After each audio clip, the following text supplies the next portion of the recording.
Sick of the suburbs and want to make the move back to New York? Or are you simply a New Yorker looking for an upgrade? We've got the listing for you. Check out this Central Chelsea gut renovated, sun filled, 4-story single family townhouse gem that includes a magnificent south facing courtyard garden plus an elevated terrace. I'm a suburb guy, but that would bring me to New York City.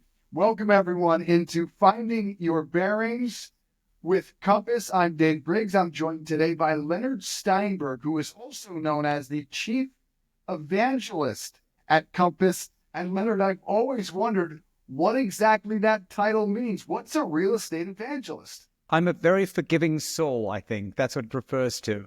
No, actually, evangelists in the tech world are those who help promote company culture and product to the company at large. And that's one of my corporate roles that I take on at Compass. And Leonard writes a terrific email every day, comprehensive to every Compass agent. I've read many of them. It's incredible. One of my favorite parts, though, is you would include a quote in that email. Do you have one for us today? Well, one quote that I repeat ad nauseum, but I think it's the most important quote for all of us to be reminded of, and it's, "Time is the last luxury." I'm constantly asked, what is the next luxury? But really, there's only one luxury, and that is time. And is that just to remind us to savor it? To savor it and also to get on with it, and also to understand the value of anything that saves you time, whether it's the services of a professional agent, whether it is a home that you can move right into immediately without spending maybe 3, 4, 5 years renovating. This townhouse took 5 years to renovate. So think about 5 years versus paying a small premium for something that is fully renovated. That's a luxury.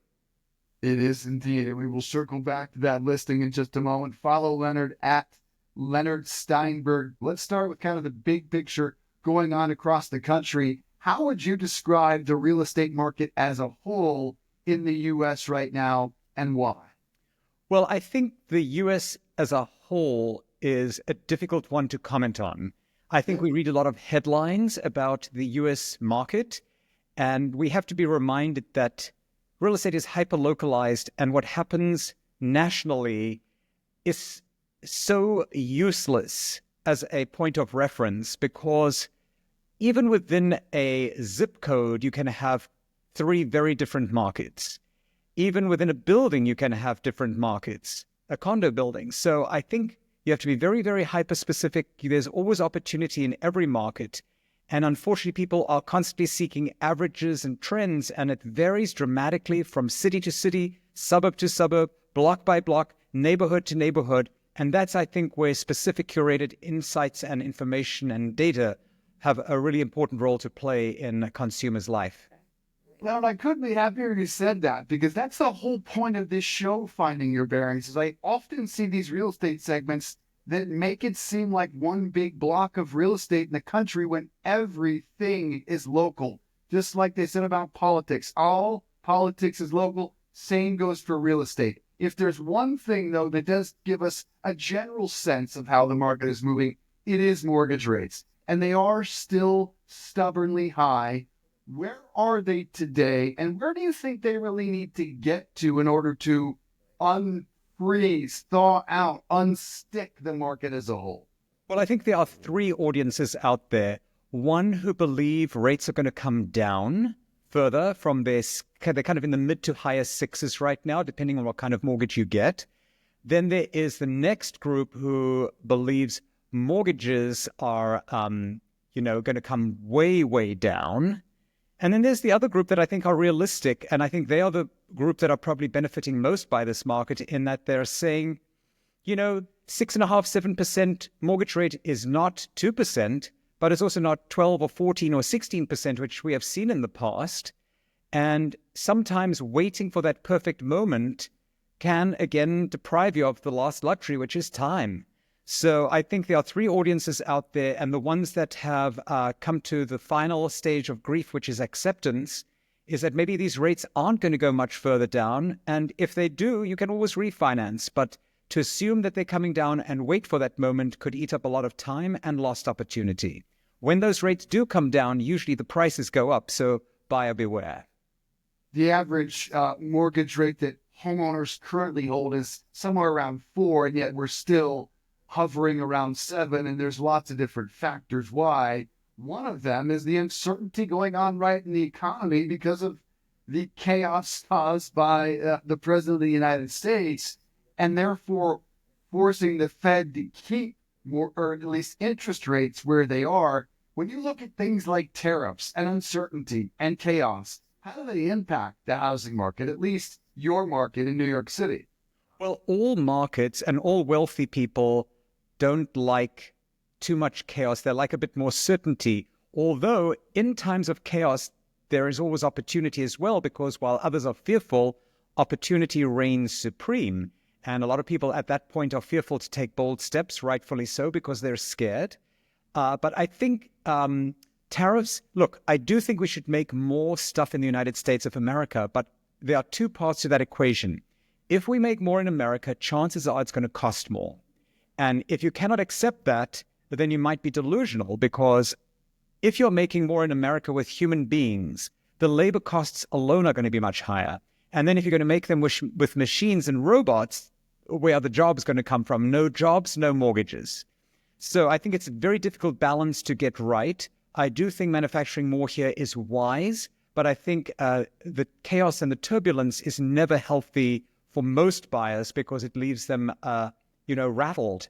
And right now, I think there's a lot of uncertainty. And to be perfectly blunt, I don't think we have had in the last 5 years any moment where anyone should have felt certainty. So I think certainty is something that may have left our narrative or our vocabulary.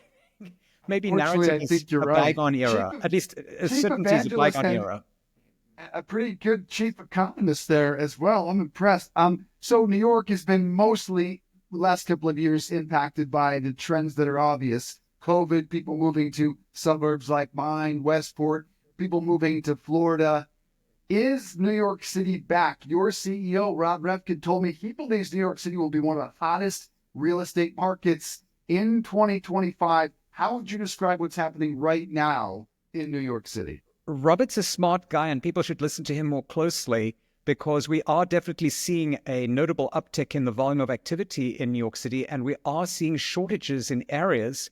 But there again, it's very hyper-specific. In certain classifications, there's oversupply. In other classifications, there's undersupply. But I think we were also the punching bag of politicians and a lot of people who were speaking the narrative that New York is dead, New York is over. I mean, I've had people calling me horribly worried that I would be murdered on the subway every single day. I take the subway everywhere. And yes, do you see some craziness? Absolutely. Does New York have to improve? Does New York have challenges and problems? Absolutely. But New York as a city takes hundreds of years to create, and to replicate it is just impossible. So when I walk down the street every day, the volume of stimulation I get from the city, not to mention the beauty of architecture and the vibrancy of retail and the creativity, is pretty astounding. It's a world-class city, and world-class cities always attract people, especially if they're financial capitals. And there's no doubt New York City is the financial capital of the world. I started to get worried as the markets have been plummeting the last couple of days. They're very relieved that the president has punted on a lot of these tariffs. Let's continue to drill down. What is moving in New York? What is not moving? I think one of the areas that moves fastest is anything that provides instant gratification, meaning it doesn't require any renovation. That to me is an area that really, really has a very potent audience. And I understand why. Number one, if you're closing on an apartment or a townhouse that needs a gut renovation, chances are you're going to need a lot of cash afterwards to do a renovation. So people want to combine everything into one mortgage, which I think is a big value add to them, even at the higher rates. And they also maybe want to put more cash down when buying that might have been used for a renovation. So renovated apartments and townhouses have a huge audience. I've also found that anything with outdoor space continues to have a very attractive audience. And, we talk about commuting, but there's nothing better than being able to walk to your office. I walk to my office. It's amazing. To me, that's one of the great luxuries. And it's not a 5-minute walk. It takes me at least 20 minutes, 25 minutes to walk to the office. In that time, I can do calls. Sometimes I do emails. I should be looking up more, but it really is a tremendous advantage to be in a home that's pretty close to where you live. Yeah, my commute when it was in the city recently, 2 hours each way, my friend. What is not tending to move? What is sitting on the market for 30, 40, 50, even 100 days right now across Manhattan? I think townhouses that require a gut renovation are probably one of the greatest buying opportunities of all. I also think in co-ops, they have been very unfairly devalued. And then part of that is very easily explained by policies that next generation of buyers simply doesn't want to accept. They don't want to be told that they cannot rent their home out. They don't want to be told they have to do a strip search to get past a co-op board. So I think the co-ops that are adapting to the next generation of buyer, and that's not someone in their 20s, 30s, or 40s, it could be in their 50s or 60s, that audience now has a very potent selection in the condominium market to compete with co-ops. And I have to say still, some of the co-ops are some of the most beautiful apartments in the city, and they're grotesquely undervalued. Most of them. Some of them just sit, and if they aren't renovated, even worse. So I would say if there was any opportunity, it would be in the world of co-ops. And why I say that is I personally bought one myself. My best friend bought a full renovation job that they needed to do in a building similar to the one you described, and boy, did they get an absolute steal. So I absolutely vouch for that. When we were going through COVID, the one thing everyone wanted, in addition to a cool backyard, was that the giant counter that was for eating, for homework, for Zooms. What's the feature inside now that people are looking for? And if you don't have it, you're going to fall behind. Look, I think the world still revolves around a good kitchen. Kitchen seems to be the center of where life happens, but I also think there's a desire for little escape moments. Living all under one roof, all together, all at the same time, nonstop is exhausting. And I think some opportunities for separation are very, very well received today. So compartments that in the past gave way to more loft-like space seems to be an area that's coming back. I think some people are actually looking at a formal dining room again as something that's interesting. But again, people sit at a formal dining table and work on a laptop these days. They don't just, serve the quintessential Thanksgiving meal. I thought the formal dining room was dead and gone forever. That is one thing I will not miss. We use ours once a year. I'm just curious your take on artificial intelligence in the real estate industry. How are you using it? How are your agents and even potential buyers using it? Will it cost jobs or just make yours easier? I love technology when technology fuels human beings to be better, smarter, more efficient, and makes their lives less stressful. So I am actually a celebrator of AI when it doesn't attempt to replace human beings, but rather service human beings needs to be exactly what I just described. So I am seeing AI actually helping us tremendously. And in the tech that we use, and we've been using AI at Compass for several years already, I'm seeing enormous time savings. And time is the last luxury, as I've mentioned maybe once before. And that to me is a great value add. I am a little fearful, though, that I'm beginning in some listing descriptions to see the AI voice being used. And I think agents have to be very careful that if AI can replace some of your creativity, then you could get replaced. So agent beware, but I believe for the most part, AI has become very, very valuable in time savings, making us more efficient, better informed. And I think its future is very, very bright. Yeah, use it as a guide, not as your author, ultimately. Give folks a sense of what is the Leonard Steinberg team stamp? What makes you guys unique and different from the hundreds of agents out there? Look, I think we're a very, very well-oiled machine. Everyone on my team is, for the most part, extremely experienced, and my core team has extraordinary synergies that work very well seamlessly and effortlessly. And I think we respect each other and we like each other, which is always helpful and translates to the outside world. But I think there are several common themes that run through all my team members. And remember, a team is not a name. A team is about the people in the team.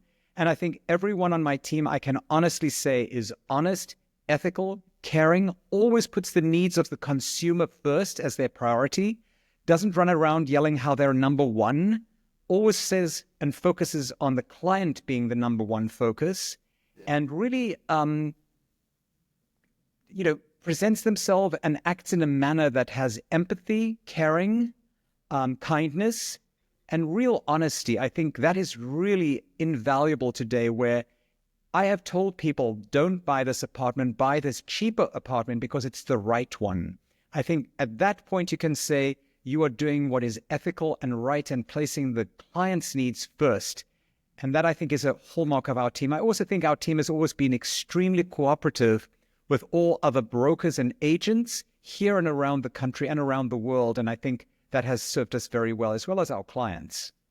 When you play well in the sandbox, that tends to get around. Final question, let's take you back to that Chelsea listing, 204 West 21st Street. Sell it for me. What makes this place so special, so unique? Firstly, time is the last luxury. You can move right in. I think, to me, that is the ultimate value. And then also importantly, it's over 20 feet wide. So when you're a wider townhouse, you have more opportunity for wider rooms. You also have bathrooms with windows, which is very wonderful. And you have multiple outdoor spaces. It's also not a 7,000 or 8,000 square foot townhouse that could feel overwhelming. I think its location is remarkable in that you have you'll become a beneficiary of multiple neighborhoods, because you're close to Madison Square Park. You're also close to West Chelsea to the west. You're not too far from Greenwich Village to the south. And then to the north, you have this whole Nomad area and what's happening around Penn Station as well, which is very exciting. So the convenience of this location is par none. And then, of course, the convenience of being able to move into something that is exquisitely tasteful, really well built and done to perfection. It's a good combination. I think you have a long checklist here that'll satisfy the end buyer very, very well.